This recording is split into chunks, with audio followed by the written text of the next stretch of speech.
各位觀眾，大家好啊！買樓唔簡單，所以繼續識揀。我哋今日咧就嚟到深圳呢一度，幫我哋喺2年前嘅一位業主朋友咧就嚟收樓嘅。呢一個單位咧，我記得係當其時疫情解放咗冇耐啊。咁呢位觀眾朋友咧就透過我哋喺深圳呢個地方咧就買咗一個咧物業愛嚟投資嘅。主要係用作收租嘅用途。咁終於就迎嚟收樓嘅日子啦，咁我哋今日咧就上去同業主傾幾句，同埋睇下佢嘅單位咧究竟係點樣嘅。2025年嘅樓市變幻莫測，如果你想買到心水筍盤，建議大家必須要做好功課。你一訂閱我哋頻道之後，只需要透過 WhatsApp send 個8俾我，我就會將一份由 Vincent 團隊總結多年實戰經驗製作而成嘅大灣區8大置業錦囊咧送俾你。我哋繼續去片。各位觀眾朋友，呢位咧就係業主謝小姐啦。咁我哋同謝小姐咧訪問幾句，傾幾句。恭喜晒謝小姐，你今日收樓，開心啊！係咁，你當其時咧買呢個單位咧係想要咩用途㗎？咁你自己住啊，定係貨投資啊？長遠就應該係自己住嘅，因為香港咁但係而家暫時我就想放租出去，放租一排，我先再自己住。就先即係有啲租金回報先。呢個位應該好租嘅。同埋你揀呢個單位當其時係點樣會揀咗呢一個咧？見佢個地理位置係地鐵站上角，跟住又話下邊有商場啊嗰樣嘢，同埋我見佢搭去翻深圳灣口岸嗰邊都近嘅，咁所以咪諗住買喺深圳買個平平地嘅細單位，咁我哋自己收租又好，我哋自住又好咯。可唔可以帶我哋參觀下個單位啊？咁你門口入嚟有個廚房啦。佢幾好啊！送埋個抽油煙機啊、煮食爐啊。不過呢個唔係洗碗嘅，不過可以再換。消毒櫃係可以換嘅自己。因為呢度就洗手間啦。起碼係乾濕分離咯。因為而家好少啲細單位咧，佢做到乾濕分離，有啲可能就係俾你拉簾嘅啫。但係如果做到完全係玻璃趟門隔絕咧，其實還係可以嘅。咁呢度就擺洗衣機啦，而呢度可能就擺個餐台啊。呢度擺 sofa 啊。呢度可以直情擺個電視，已經係電視櫃，跟住上去就睡房，咁自己擺喺床褥啊，咁嗰啲瞓覺可能要裝個衣櫃仔，咁佢送埋冷氣幾好，燈又唔使點安，都夠光。光線好好啊，而且個景觀好靚，俾各位觀眾朋友睇一睇呢個好靚嘅景。所以咧，即係喺深圳，其實如果望到高爾夫球場景咧，係一個唔錯嘅景觀資源嚟嘅。而且即係呢一個高度咧，個視野咧，基本上係前面所有樓層咧都唔會擋到。係咯，有風啦，有梳化度，你坐喺度就咁望出嚟，就已經係一個好靚嘅畫面。租晚酒店都120-200，長遠計，我如果租出去，我扣埋租嘅話，我其實都應該唔會點使好多錢。你預期大約會租幾錢度啊？呢個單位？我見佢而家就應該1600至1800嘅細單位，咁我因為可能我會再執裝修下，可能我都放2000度咯。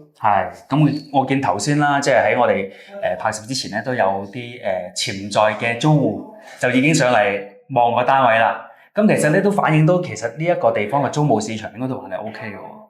你平時而家多唔多上嚟消費，即係上嚟玩啊、食嘢咁樣？深圳多數星期六日有陣時去深圳灣口岸附近啲位度食下嘢啊。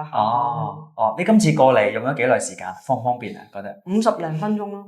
你係喺深圳灣口岸過完關開始搭地鐵過嚟50零分鐘。咁你覺得呢個交通你覺得係都幾暢順嘅，方便係嘛？搭地鐵係方便嘅，不過要轉可能轉2次車咯。明白，咁就係咯，咁恭喜你啊！今日收樓咁開心，咁希望亦都呢個單位第一個能夠為你創造到更加多嘅收益啦。咁喺未來自己諗住決定上嚟住嘅時候，亦都俾你一個更加好嘅生活嘅體驗喺呢一度。我哋多啲聯絡。好，多謝晒。張生係咁正話就驗完業主呢個單位啦。咁個情況係點樣？可唔可以同我哋講下？呢度啲磚咧，佢啲空鼓比較少，得一塊，地路都冇堵塞。仲有啲電掣，全部啲線都係 OK 冇問題嘅。就係少少嗰個石膠板嗰度開裂。仲有呢啲鬆啊，呢啲其實呢啲問題都好簡單嘅。仲有呢啲門咧，好似有少少刮花咗。呢啲好簡單嘛。其他咧，佢啲牆面咧都比較平。總體都比較 OK 嘅。整體都可以啊。係啊，都 OK 嘅。牆面都冇咩問題。上邊有啲唔平。有少少唔平。有啲唔平，同埋個缺咗個嗰個鐵腳線，就其他就冇咩啦。哦，就基本上係比較好嘅，都 OK 啊，呢度啲質量可以嘅。而家發現嘅情況可能就大約係有得10項8項到啦。差唔多。想問下咧，而家驗樓啊當中，即係比較關鍵嘅環節係邊啲部分咧？亦都可唔可以分享啲知識？一般咧就係呢啲電咯。如果你電嘅話，你入住嗰時嗰個電咧，如果電掣唔得嘅話，咁啊後期咧你入住嗰時啊好易起火啫嘛。仲有嗰個漏水，即係你沖涼嗰時，如果以後咧呢邊咧漏水嘅話，咁啊就導致咧呢個牆面咧佢就全部爛晒，黃晒。仲有啲地磚咧，如果空鼓嘅話，咁啊你平時你如果攞張凳仔，如果唔覺意咧跌落去，咁啊嗰個磚都好易爛嘅。其他咧其實咧一般牆面如果唔會開裂都唔怕。依家我暫時冇睇到開裂。仲有啲牆面咧，如果唔平，即係後期咧，即係你如果裝嗰個櫃啊，可能佢就唔貼牆。咁啊，其他咧，其實咧，我覺得咧入住咧最緊要咧係水同埋電。如果水電都冇問題咧，同埋啲地磚同埋嗰個地路唔會塞住，其實都冇咩問題嘅。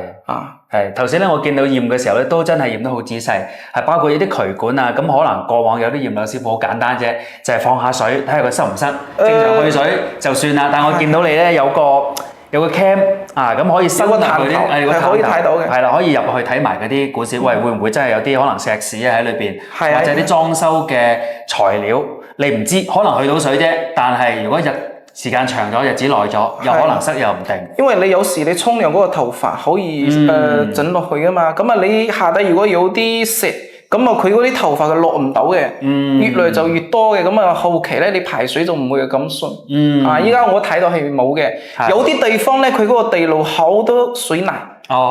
佢未清理，一般係睇唔到嘅。佢將嗰個炭頭整落去嗰個彎頭嗰個位置，卡住喺度嘅。如果睇到有咧，你就可以俾翻開發商佢哋整改。但係依家我睇到係冇嘅。係咁嘅情況係比較好嘅。咁另外亦都有個位置，亦都提醒下各位觀眾朋友，我見到你兩個地方，第一個冷氣咧，你係有驗佢有冇漏水。一般我哋睇呢啲冷氣咧，就睇下佢啲製冷係得唔得。如果佢個製冷咧，如果唔得嘅話，咁啊後期咧，你啲空調開住咧，佢都嘥電，佢又唔製冷，就冇咩用。有啲咧，佢係睇住佢嗰個水，如果未裝好嘅話，佢冷凝水排水唔順，佢就會漏水。咁啊，我哋都要睇嘅。依家暫時我冇睇到佢要漏水，仲有啲製冷都 OK 嘅，冇問題。都幾好。同埋亦都有一個好細嘅細節嚇，就係話頭先師傅亦都去驗過，有啲好細微嘅地方，會唔會藏咗啲叫做針孔攝像頭？係，同埋嗰啲錄音嘅係。一般啲香港啊，同埋做生意呢啲人咧，我哋一般都會檢查嘅。即係因為點解咧？有時做生意啲人咧，係咪佢可以叫人哋提前入房間去放入呢個炭頭嘅？因為我哋以前有驗過，知道噶嘛。不過呢啲咧，我哋一般唔講嘅，即係我哋檢測出嚟咧，我哋就話俾業主知，就係咁樣。其實好多驗房佢冇呢個項。係咯，所以就係見到今次咧，你特登又驗咗呢樣，咁啊，起碼對於我哋業主喺日後入住咗之後，呢個私隱嘅保障係非常之重要嘅環節嚟嘅。係好啊，咁啊，今日都好精彩嚇，咁啊可以俾大家又學多少少關於驗樓嘅知識。係，多謝晒你張生。咁啊好，下次如果有驗樓可以隨時諮詢我哋。好，多謝晒，thank you。各位觀眾朋友，咁啊，正話咧就同業主傾完偈，亦都咧同嗰位驗樓師傅就 check 過晒佢嘅單位，將所有嘅一啲發現嘅情況咧就交咗俾發展商去做整改嘅。而今次咧，我哋透過驗樓，你都見到呢一個樓盤同埋發展商咧，佢嗰個做工質素咧還係可以嘅。所發現嘅問題咧，僅都有10項8項左右啫。即係喺咁多物業當中咧，其實佢呢一個質素咧都算係真係唔錯。所以咧，其實喺呢一個疫情嘅之後尤其係房地產經歷一個相對低迷嘅時間咧，其實有啲發展商佢就因為降價而降低咗自己嘅一個交樓嘅質素嘅，包括用料水準各方面咧都差咗好多。但係今次我哋收樓見到呢個發展商咧，佢仍然喺收樓嘅時候能夠保持一定嘅水準。所以買樓咧真係唔係一件簡單嘅事要懂得去揀選一啲發展商同埋咧去選擇一啲口碑錯嘅一啲樓盤單位咧，係相當之重要嘅嚇。咁亦都希望咧今次所分享嘅一啲驗樓知識咧，亦都可以幫助到各位觀眾朋友。如果假若你嚟緊係要收樓嘅，咁可以叫師傅咧重點驗下嗰啲水啊、渠管啊，又或者會唔會咧涉及一啲私隱問題嘅一啲情況，係嘛？咁希望呢啲知識咧可以幫到大家。咁中意我哋短片嘅觀眾，記得訂我哋頻道，同埋分享俾有需要嘅朋友。我哋下一集再見。買樓唔簡單，最緊要識揀。Vincent 講樓，志誠為你提供5星級嘅置業服務。我哋嘅專業團隊會因應你嘅需求進行全面嘅分析，幫你精心挑選優質嘅筍盤，再度身訂造睇樓行程，提供免費嘅專車接送。從買樓到收樓驗樓，再到裝修入住，我哋都全程貼心服務。Vincent 講樓，灣區置業好幫手。